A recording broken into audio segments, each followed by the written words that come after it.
علی بھائی اگلا سوال ہے، اسلام میں رقص کرنے کی کیا شرعی حیثیت ہے؟ ڈاکٹر طاہر القادری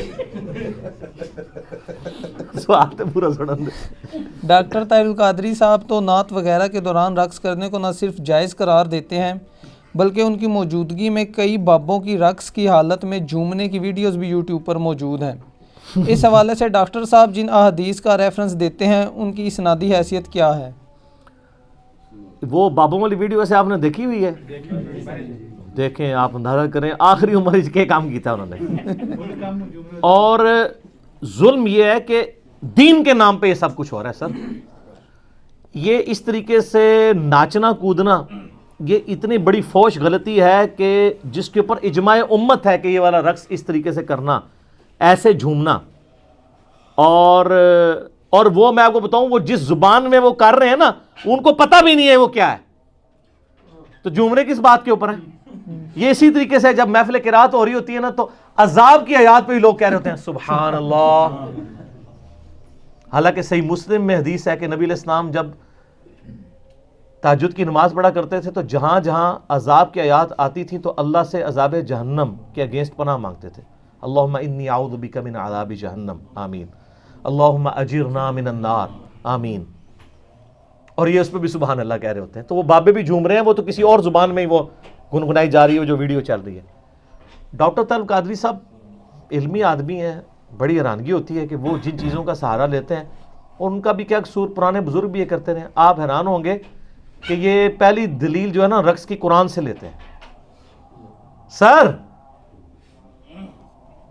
اگر جان کی مان پاؤں تو آپ کو وہ آیت پڑھ کے سناؤں تو پھر آپ نے ان بزرگوں کا اور ان کے بڑے پرکھوں کا، صوفیاء کا مذاق آپ خود اڑائیں گے کہ ان لوگوں نے کس چیز کو بنیاد بنایا۔ وہ سورہ سواد کی آیات ہے، 41 نمبر آیت ہے آنورڈ، پارہ نمبر 23 کے اندر۔ اعوذ باللہ من الشیطان الرجیم، بسم اللہ الرحمن الرحیم۔ اسی لیے میرے بھائی قرآن سے پہلے اعوذ باللہ پڑھی جاتی ہے، ورنہ قرآن پڑھ کے بھی کوئی غلط رزلٹ نکال لے، یہ شیطان کے اگینسٹ اللہ کی پناہ کیوں حاصل کی جاتی ہے کہ یہ نہ ہو کہ اس قسم کا کوئی شیطان گھس جائے کہ قرآن میں لکھا کچھ اور ہو اور آپ اپنے ماننے والوں کو کچھ کا کچھ بنا کے بتائیں۔ وہ یہی کر رہے ہوتے ہیں نا۔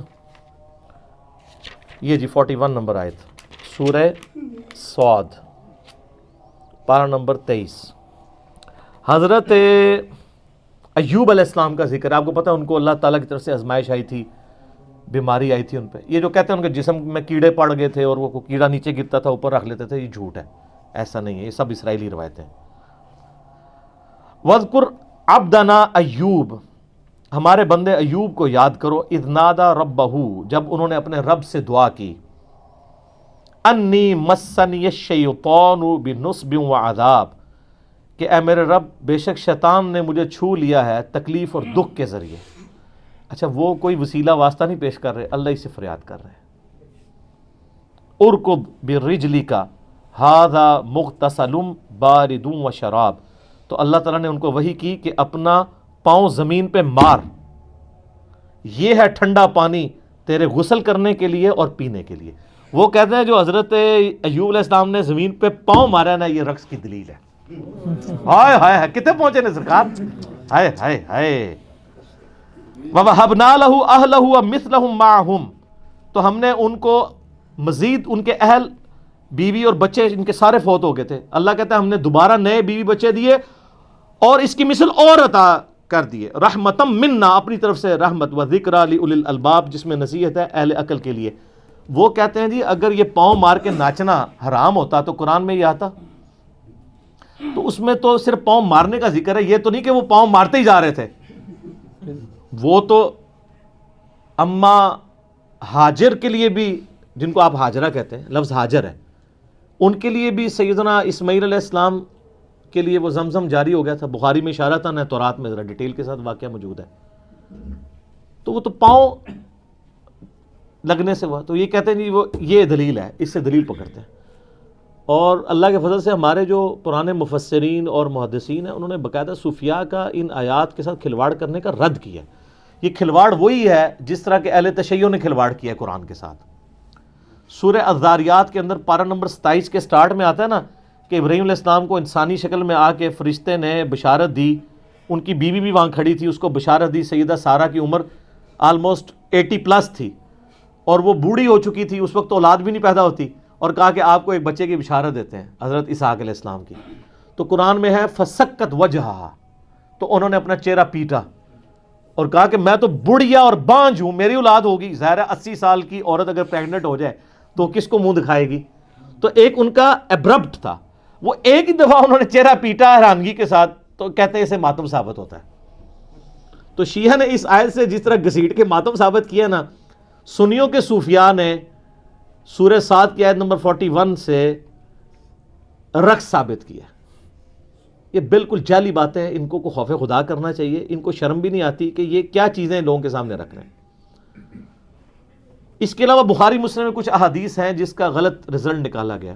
صحیح بخاری اور مسلم دونوں میں حدیث ہے کہ اما عائشہ کہتی ہیں کہ ایک دفعہ مسجد نبوی میں حبشی جو ہے وہ اپنے نیزوں اور تلواروں کے ساتھ اور ڈھالوں کے ساتھ جنگی پریکٹس کر رہے تھے، جنگی مشقیں. تو میں نے خواہش کا اظہار کیا، اللہ کے رسول صلی اللہ علیہ وآلہ وسلم میں یہ دیکھنا چاہتی ہوں. اور آپ فرماتی ہیں کہ تم نبی علیہ السلام کا اخلاق دیکھو کہ میں تو نوجوان لڑکی تھی. ایک نوجوان لڑکی جب اس طرح کا کوئی کھیل تماشا دیکھ رہی ہو تو وہ کتنی دیر کھڑے ہو کے دیکھ سکتی ہے، اس کا تو شوق ہوتا ہے نا. تو نبی علیہ السلام سامنے کھڑے ہو گئے، میں ان کے پیچھے کھڑی ہو گئی اور میں آپ علیہ السلام کے جسم مبارک سے یعنی اوٹ کر کے پردے میں وہ دیکھتی رہی جب تک کہ میں تھک ہی نہیں گئی. نبی علیہ السلام نہیں ہٹے. کیا شفقت تھی. اور پھر اما عائشہ کے الفاظ ہیں تم سوچ سکتے ہو کہ ایک نوجوان لڑکی کتنی دیر کھڑے ہو کے یہ دیکھ سکتی ہے. تو اس میں الفاظ ہیں کہ وہ جنگی مشقیں کر رہے تھے. تو ظاہر ہے جنگی مشقیں کرتے ہوئے بندہ جھومتا بھی ہے وہ سارا. تو اس حدیث سے وہ دلیل لیتے ہیں کہ وہ جھوم رہے تھے نا، تو اس سے رقص کا ثبوت ملتا ہے.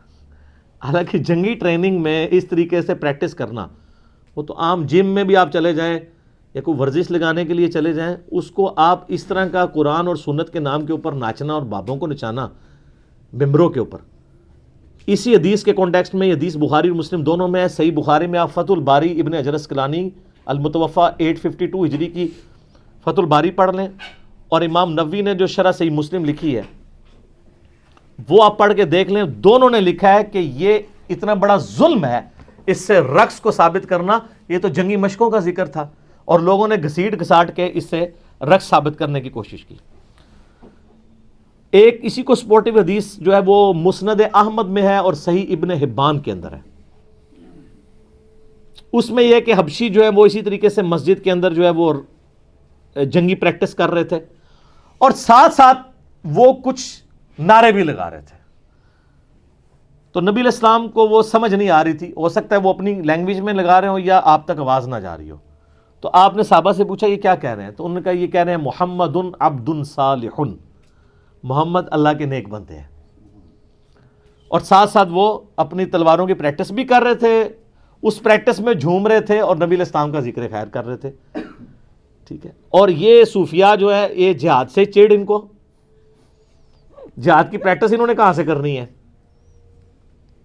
تو ان لوگوں کا کیا لینا دینا ہے کہ جہاد کی جنگی مشقوں کے دوران نبی علیہ السلام کا مبارک نام لیتے ہوئے، وہ تو ٹھیک ہے آج بھی اگر کوئی گن چلاتے ہوئے نبی علیہ السلام کا مبارک نام لیتا ہے، آپ علیہ السلام سے اپنی محبت کا اظہار کرتا ہے، ایون لبیک کا یا رسول اللہ بھی کہتا ہے، یا رسول اللہ میں آپ کے لیے اپنی جان دینے کے لیے حاضر ہوں. حاضر و ناظر کا عقیدہ نہ رکھے، یہ نہ عقیدہ رکھے کہ آپ وہاں موجود ہیں یا آپ علیہ السلام سن رہے ہیں، بلکہ ایک اپنی محبت کا اظہار کرے. تو میرے تو اس کے اوپر کلپ ریکارڈڈ موجود ہے، آپ کریں جتنے مرضی نعرے لگائیں، کوئی ہمیں نہیں اختلاف. لیکن آپ اس کو بنیاد بنا کے یہ کہنا کہ جی وہ صحابہ کرام جو رقص کرتے تھے تو وہ اس طرح کی پریکٹس ابھی بھی آپ ایسے عرب ملکوں میں جائیں نا تو ان عربیوں کی جو جنگی مشقیں ہو رہی ہوتی ہیں نا، وہ ویسے آج تک تلوار ہی پکڑی ہوئی ہے، ان کو پتہ ہی نہیں ہے کہ اب تو جدید اسلحہ آ چکا ہے، تو ان کی اب ٹریڈیشن بن چکی ہوئی ہے. تو اس طریقے سے اگر کوئی جھومتے ہوئے کر لیتا ہے تو ہم اس کے اوپر کوئی شرعی فتویٰ نہیں لگاتے. نام یہ کہتے ہیں کہ اس طرح کا کوئی رقص کرنا وہ حرام ہے. ہم جس رقص کی بات کر رہے ہیں وہ یہ ہے جو یہ اس طریقے سے کر رہے ہیں، نہ کوئی سمجھ ہے، نہ کوئی بات ہے، نہ کوئی مقصد ہے.